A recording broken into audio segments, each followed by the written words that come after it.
Kita beralih ke informasi lain, Saudara, Senin siang 12 September 2022, warga Manokwari dikagetkan dengan penemuan mayat berjenis kelamin perempuan di belakang areal pembuangan sampah di Arfai, Distrik Manokwari Selatan.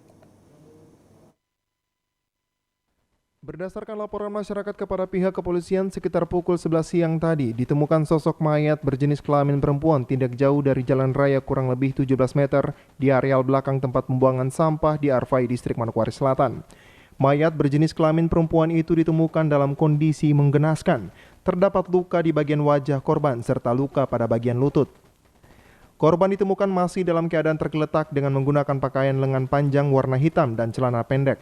Kapolres Manokwari yang dikonfirmasi melalui pesan WhatsApp siang tadi mengatakan, untuk saat ini tim Inafis dari Polres Manokwari sedang melakukan identifikasi terhadap korban untuk mengetahui motif kematian korban.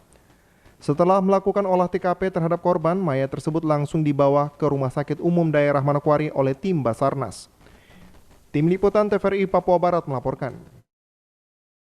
Saudara, untuk mengangkat pendidikan di Papua Barat, Kodam 18 Kasuari dan Polda Papua Barat siap mendukung penggiat literasi di Papua Barat karena pendidikan merupakan modal untuk menyiapkan generasi Papua yang lebih baik. Hal tersebut disampaikan Pangdam 18 Kasuari Mayor Jenderal TNI Gabriel Lema dan Kapolda Papua Barat Irjen Pol Daniel Tahi Monang Silitonga usai menonton perdana film dokumenter Lamek yang diputar pada 10 September 2022 di salah satu hotel di Manokwari, Papua Barat. Pangdam 18 Kasuari Mayor Jenderal TNI Gabriel Lema mengatakan dari film dokumenter yang telah diputar dapat memberi gambaran bahwa kita, semua pihak, segera mengambil tindakan cepat serta bersatu untuk melihat pendidikan di Papua Barat. Pihak Kodam pun telah bergerak dengan mendirikan rumah baca yang berada di setiap kodim dan jumlah peserta didik secara keseluruhan ada sekitar 100 anak. Selanjutnya, Pangdam akan menyiapkan tenaga pengajar dari TNI untuk masuk ke kampung-kampung di Papua Barat dengan harapan semua anak bisa membaca dan menulis. Kesederhanaan dari suatu penampilan film ini dengan kita yang beberapa saja ada di sini, ini sudah harus bersama menyatu dan segera setelah ini action. Tidak ada lagi. Untuk pendidikan tidak mengenal lagi berbicara babi bu dan sebagainya. Semua kita action. Karena ini yang harus perlu segera diselesaikan. Saya sudah bergerak dengan model rumah baca semua. Berkembangnya sudah pesat, setiap kodim harus, dan sekarang sudah 1000 anak. Selanjutnya selesai ini, saya mendapatkan ide. Saya punya batalion semua di situ. Saya akan siapkan tenaga pelajar, jangan khawatir adik-adikku. Saya akan kirim, pegang mungkin 10 orang kita serbu semua di sana. Di Kaimana saya ada punya batalion, di Kaimana 764. Saya persiapkan mereka akan turun semua masuk ke kampung lagi. Sementara ini ditangani oleh Babinsa. Sementara itu, Kapolda Papua Barat Irjen Pol Daniel Tahi Monang Silitonga setelah menonton film dokumenter Lamek, ia mengatakan begitu sulit mengajarkan anak-anak mengenal huruf, bahkan sangat jauh tertinggal dibandingkan daerah lain di Indonesia bagian barat. Kapolda juga akan menginstruksikan anggota polisi untuk mengajar di sekolah-sekolah untuk membantu para guru. Tersinggung. Kenapa saya bilang saya tersinggung? Karena itu juga menyinggung saya sebagai aparat yang tidak berbuat apa-apa. Nah, saya pikir kita semua tersinggung yang hadir hari ini. Karena kebetulan saya masih baru di sini, saya baru saja tersinggung. Apalagi saya sudah lama barangkali lebih tersinggung lagi. Yang sudah lama sini, kalau tidak tersinggung lihat film itu, berarti kemanusiaan Anda sudah mati. Ya, saya lihat tadi perjuangan itu begitu sulit, ya, mengenalkan huruf kepada anak-anak begitu sulit. Kita bisa lihat begitu jauh kondisi yang berbeda dengan provinsi yang lain yang ada di Jakarta atau yang ada di Jawa. Bagaimana kita mengejar itu? Bagaimana kita mengejar ketertinggalan? Orang sudah di luar sana sudah bicara bulan, kita masih bicara mengandal huruf. Nah itu yang bikin saya tersinggung. Diharapkan semua elemen masyarakat harus bersatu dan lebih memperhatikan dunia pendidikan di Papua Barat agar masyarakat Papua Barat terbebas dari kemiskinan, kebodohan, dan keterbelakangan, dan semua itu harus diawali dari pendidikan sejak dini bagi generasi muda Papua.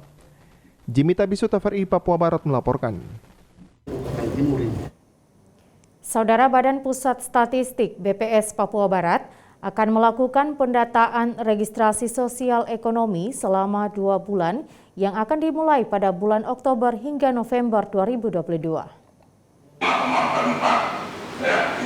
Kegiatan pendataan awal Reksosek ini bertujuan untuk menyediakan sistem dan basis data seluruh penduduk yang terdiri dari atas profil, kondisi sosial, ekonomi, dan tingkat kesejahteraan yang terhubung dengan data induk kependudukan serta basis data lainnya hingga tingkat kelurahan. Kepala BPS Papua Barat Marice Patiwelepia mengatakan, pendataan registrasi sosial ekonomi ini dimaksudkan agar ke depan ada program pemerintah yang masuk pendataan tersebut tidak salah dan bantuan yang diberikan tepat sasaran. Seperti memberikan bantuan bagi yang benar-benar membutuhkan, sehingga pendataan selama 2 bulan ini begitu penting bagi Badan Pusat Statistik. Jadi nanti itu pendataannya meliputi seluruh Indonesia, ini seperti sensus lah, ya seperti sensus. Kemudian informasi yang kita kumpulkan yaitu meliputi kondisi sosial ekonomi demografis, ya jadi yang nama, umur, tempat lahir, tinggal, ya alamat, itu semua pekerjaan, ya. Kemudian kondisi perumahan dan sanitasi air bersih. Menurutnya, kondisi geografis Papua merupakan wilayah yang sulit dibandingkan dengan daerah lainnya di Indonesia. Di Papua Barat ada beberapa daerah yang dianggap rawan, sehingga pihaknya membutuhkan partisipasi dan peran masyarakat agar menerima setiap petugas sensus yang datang ke rumah-rumah penduduk melakukan pendataan. Kondisi geografis Papua Barat ini? Iya, kita butuh masukan dari semua pihak juga. Nanti kita akan ada rapat bagaimana penanganan untuk kalau Papua Barat untuk wilayah-wilayah yang sulit mungkin seperti Pegab dan Maibrat, ya, untuk daerah-daerah yang kurang aman. Nah itu yang memang kita butuh partisipasi masyarakat. Ya, jadi jangan sampai petugas data masyarakat menutup pintu atau bagaimana. Ini data ini sangat penting untuk ya program-program perlindungan sosial, karena banyak sekali program-program yang sepertinya tidak tepat sasaran karena banyak data yang tidak tepat juga. Untuk jumlah petugas yang akan direkrut untuk melakukan pendataan di 13 kabupaten kota mencapai 2.000 orang. Penerimaan melalui BPS di masing-masing kabupaten kota sejak tanggal 1 hingga 30 September 2022. Natalindo Kerwai, TVRI Papua Barat melaporkan. Saudara Tim Percepatan Penanggulangan Bencana Banjir Sorong, Dinas Pekerjaan Umum dan Perumahan Rakyat PUPR Provinsi Papua Barat mencatat ada 23 titik saluran air yang dilakukan pengerukan selama 14 hari tanggap darurat. Dan hasilnya wilayah yang biasanya terendam banjir mulai terbebas dari banjir.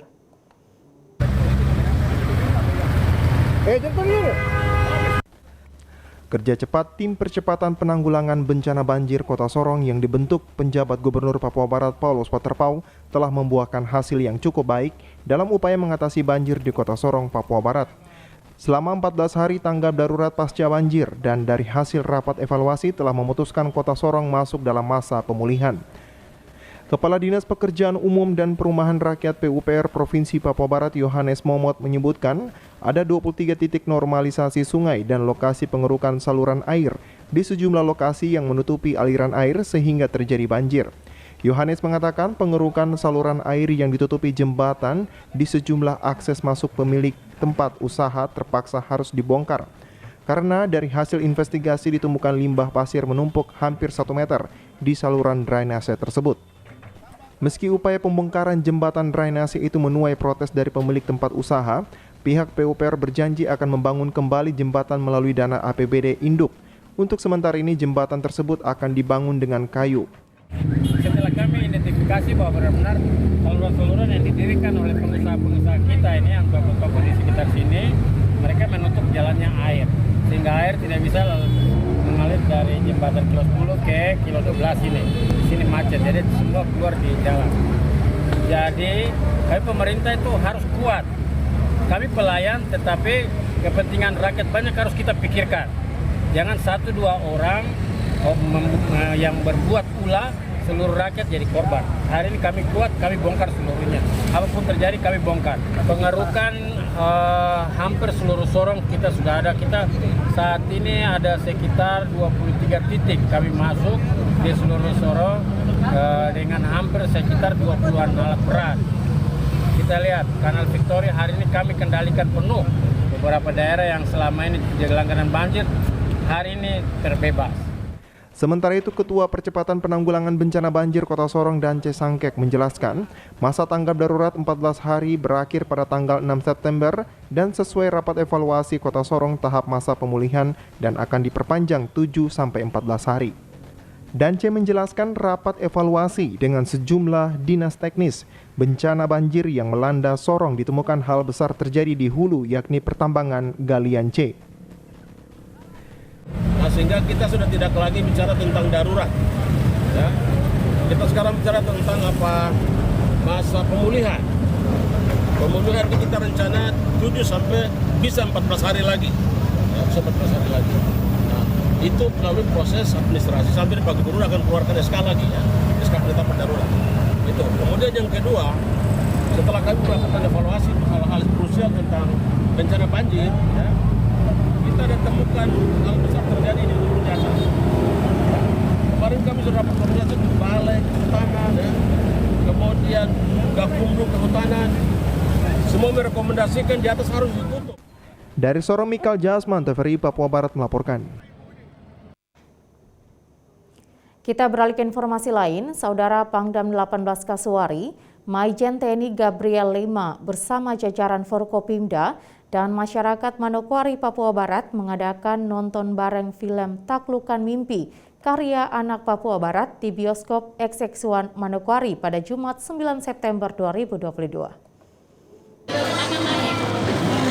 Adapun penayangan film ini selama 2 hari, yakni pada tanggal 8 dan 9 September 2022 di bioskop XX1 Kota Sorong dan juga Manokwari. Mendapat respon yang sangat baik oleh ribuan masyarakat maupun sejumlah Forkopimda. Film layar lebar ini merupakan produksi anak-anak asli Papua Barat asal Kabupaten Teluk Wundama yang menceritakan tentang bagaimana perjuangan seorang anak asli Papua dengan semangat yang tinggi ingin menjadi seorang anggota TNI Angkatan Darat di Kodam 18 Kasuari. Sutradara film Taklukan Mimpi Sukri Sianturi mengatakan, film Taklukan Mimpi ini merupakan murni produksi anak-anak asli Papua, mulai dari scoring film, musik latar, grading warna pun diakui oleh bioskop XX1 bahwa kualitas film Taklukan Mimpi tidak kalah dengan film-film nasional yang diputar di bioskop. Sukri Sianturi berharap pemerintah Papua Barat bisa melihat hal ini dalam memajukan perfilman di Papua Barat guna meningkatkan bakat-bakat yang dimiliki oleh para pemainnya. Editing, scoring film, musik latar yang kita dengar, grading warna dari film ini semua kita sendiri.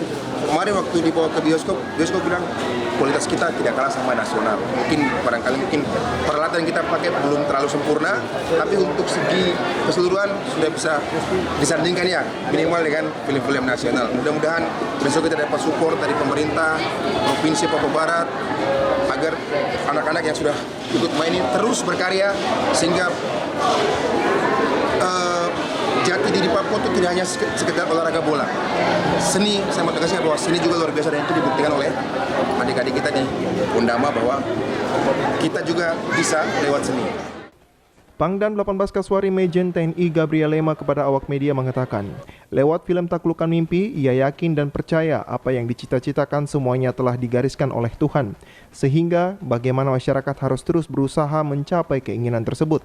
Lewat film tadi menggambarkan sejatinya persahabatan yang menunjukkan kebersamaan dalam keberagaman meraih cita-cita yang ada. Isi pesan dari film Taklukan Mimpi adalah pesan bahwa sejatinya kita adalah Indonesia dari Papua Barat. Secara khusus tidak ada, tetapi lewat film ini yakin dan percaya, ya. Semua kehidupan ini tentunya Tuhan sudah menggariskan kemana kita melangkah. Tetapi kalau dalam kebersamaan pasti jadi tentara. Mau jadi polisi, pasti jadi polisi. Mau jadi profesi apa, pasti jadi profesi. Tadi menggambarkan sejatinya persahabatan. Itu menunjukkan kebersamaan. Kebersamaan dalam keberagaman cita-cita, kebersamaan dalam keberagaman kehidupan. Kalau kita sudah bersatu, itulah Indonesia sejatinya. Di dalam pesan ini, di dalam film ini sejatinya adalah itulah Indonesia. Sementara itu, Kepala Suku Besar Arfak Domingus Mandacan mengaku kagum dengan para pemain film Taklukkan Mimpi yang diperankan oleh anak-anak asli Papua. Bahkan menurutnya mereka ini baru pertama kali tampil dan bermain di layar lebar. Namun apa yang diperankan dalam film ini sungguh luar biasa. Pesan untuk anak-anak muda Bapak ya? Bukan bintang-bintang film yang main ini kan. Ini kan masyarakat yang ada di kampung sana yang tapi luar biasa. Mereka bisa tampil dan bagus sekali. Artinya coba kan mereka itu dilatih, dididik untuk orang-orang yang punya keahlian di bidang film gitu dia harus mereka tampil luar biasa main. Ini kan tidak gitu langsung saja dan mereka bisa artinya dari adat budaya setempat, dari alam setempat, dari lingkungan setempat, dengan orang tua, petani, nelayan, tapi luar biasa mereka bisa main. Natalindo Kerawai, TVRI Papua Barat melaporkan. Saudara, berikut ini adalah film dokumenter tentang penggiat literasi yang memerangi buta aksara hingga ke pedalaman Papua Barat dengan judul film dokumenter Lamek. Di tahun 2022, Top Production akhirnya merampungkan film dokumenter berjudul Lamek. Film ini menceritakan perjuangan seorang pemuda Arfak yang mendirikan puluhan rumah baca di pedalaman Arfak. Judul Lamek sendiri berasal dari nama pemuda yang memiliki gagasan untuk membuat rumah baca, yaitu Lamek Doan Siba. Film dokumenter berdurasi 41 menit ini mengambil latar gambar di Kampung Testega, Distrik Anggi, Kabupaten Pegunungan Arfak, yang mengisahkan suka duka Lamek Doan Siba dan teman-teman pegiat literasi di Manokwari untuk memerangi buta aksara hingga ke pedalaman Papua Barat. Sidarman, Direktur Top Production dan juga sebagai produser film dokumenter Lamek, mengatakan film ini adalah karya perdana mereka sebagai pejuang literasi digital karena di daerah luar mengenal Papua sebagai wilayah yang pendidikannya masih rendah, keterbelakangan dan juga kekerasan. Sehingga dengan rasa tanggung jawab yang sama, film ini dibuat untuk membuat mata semua pihak agar dapat melihat kondisi pendidikan di sekitar kita di Papua. Membuat Papua lebih baik ke depan, dan Lamek adalah salah satunya. Kemudian ada adik Hanok, kemudian Manus, dan saya tidak bisa menyebutkan mereka satu persatu. Kemudian kenapa kita mengangkat Lamek sebagai karya perdana kami? Papua itu dikenal di luar sana itu dengan satu mengenai pendidikannya yang buruk, keterbelakangannya, kemudian kekerasan.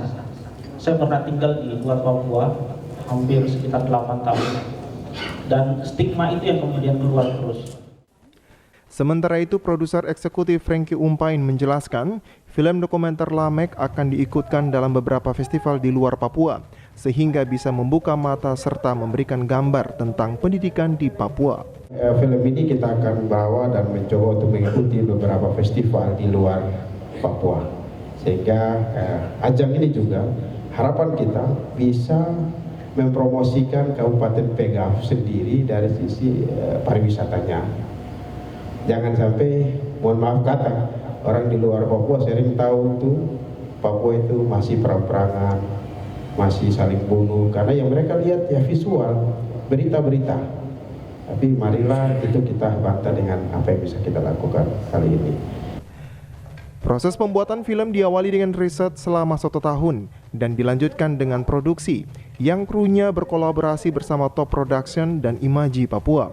Pemutaran perdana film Lamek pertama sudah dilaksanakan pada tanggal 10 September di Manokwari dan selanjutnya tanggal 12 September dilaksanakan di kantor Bupati Pegunungan Arfak. Jimmy Tabiso, TVRI Papua Barat melaporkan.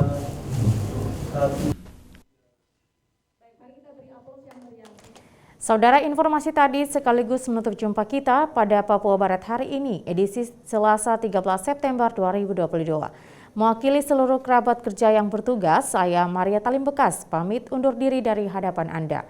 Terima kasih atas kebersamaan Anda dan sampai jumpa.